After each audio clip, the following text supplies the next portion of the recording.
Russia's new nuclear doctrine, signed by President Putin on November 19, 2024, poses a significant to the West, particularly the United States and the United Kingdom. Key points of the new doctrine and potential threats: expanded definition of joint attack. The new doctrine classifies any attack on Russian territory by a non-nuclear state, supported by a nuclear-armed state, as a joint attack on Russia. This implies that Ukraine's use of US-2 and UK supplied ATACMS Storm Shadow missiles to strike targets inside Russia could justify a Russian nuclear response, not only targeting Ukraine but also the United States and the United Kingdom. Increased risk of nuclear escalation. The broader definition of a joint attack significantly raises the risk of nuclear escalation. Any Ukrainian attack on Russia using Western-supplied weapons, even if non-nuclear, could be viewed by Russia as grounds for deploying nuclear weapons.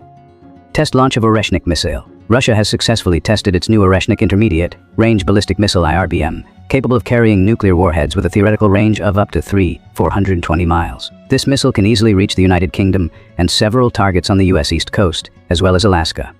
Direct threats from Putin. President Putin has issued his clearest threats to Western nations during the Ukraine war, stating that Russia reserves the right to use its weapons against targets in nations that allow their weapons to be used against Russian targets.